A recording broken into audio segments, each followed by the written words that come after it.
हाँ जी सर। अच्छा, अब अगर आप यहाँ पर एक चीज और ध्यान दीजिएगा ना सर, तो आपके पास सवाल में ये कहा गया है कि एक आपके पास बॉल है ऑफ मास m, उसको हमने बेसिकली जेंटली तो पुश किया है e बराबर 0 से, और ये आपके पास सरफेस दिया हुआ है कि स्मूथ है, और एक आपके पास हेमी स्फेरिकल फिक्स्ड ट्रैक है, राइट। एक आपके पास basically hemispherical fixed track है, right sir, is it true. और ये जो स्मूथ जो सरफेस है, हेमी जो स्फीयर है, तो हेमी स्फीयर का रेडियस आर है, ये आपके पास हेमी स्फीयर का रेडियस आर है। तो हमें बताना है कि find the angle with the vertical when the ball leaves the contact. हमें बताना है कि find the angle with the vertical when the ball leaves the contact, तो राइट, इज इट ट्रू। हमें बताना है कि find the angle with the vertical when the ball leaves the contact, right sir, is it true. और ये आपको दे रखा है कि ये वाला सरफेस आपके पास दे रखा है कि स्मूथ है और हेमी स्फेरिकल फिक्स्ड ट्रैक है, और हेमी स्फीयर का रेडियस आर है, और हेमी स्फीयर का रेडियस आर है। तो हमें बताना है कि find the angle with the vertical when the ball leaves the contact. जी आगे बढ़े। हाँ जी सर, अगर आप यहाँ पर ध्यान देंगे ना सर, तो हम लोग सबसे पहले यहाँ पर लगाते हैं वर्क एनर्जी थ्योरम। तो हमारे पास आ जाएगा work done by the gravitational force आता है हमारे पास mgr × 1 माइनस cos थीटा, और वो बराबर आ जाएगा change in the kinetic energy के, तो half m × v², right.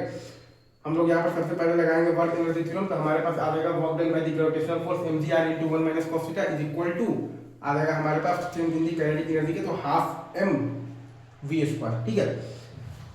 mgr × 1 minus cos theta is equal to half m v², mgr × 1 minus cos theta is equal to half m v², right sir, is it true.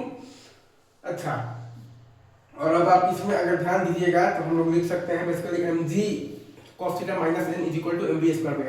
आप लोग अगर यहाँ पर ध्यान दीजिएगा तो हम लोग लिख सकते हैं basically mg cos theta minus n is equal to mv²।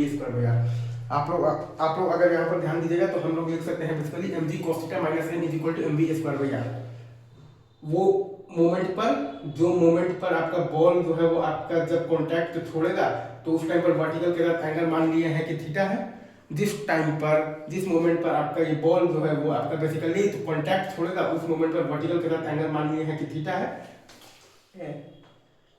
तो n बराबर 0 जब हम लोग यहाँ पर रखेंगे ना, n बराबर 0 जब हम लोग रखेंगे ना, तो v इक्वल आ जाएगा हमारे पास under root of the rg × cos theta. Again मैं फिर से बोल रहा हूँ, mg cos theta minus n is equal to mv² है, और n बराबर 0 रखेंगे तो v इक्वल आ जाएगा under root of the rg into आ जाएगा हमारे पास cos theta. mg cos theta minus n बराबर है mv² के, mg cos theta minus n is equal to है हमारे पास mv²। तो जब हम लोग n बराबर 0 रखेंगे तो हमारे पास आ जाएगा तो v बराबर under root of the rg into cos theta, ठीक है सर। तो ये दोनों इक्वेशंस को सॉल्व करने से हमारे पास आ जाएगा cos theta is equal to 2/3। इन दोनों इक्वेशंस को सॉल्व करने से हमारे पास आ जाएगा तो cos theta is equal to 2/3, cos theta is equal to 2/3 आ जाएगा। इजी, आई गेस आपको ये सवाल अच्छे से समझ में आ गया होगा, ठीक है।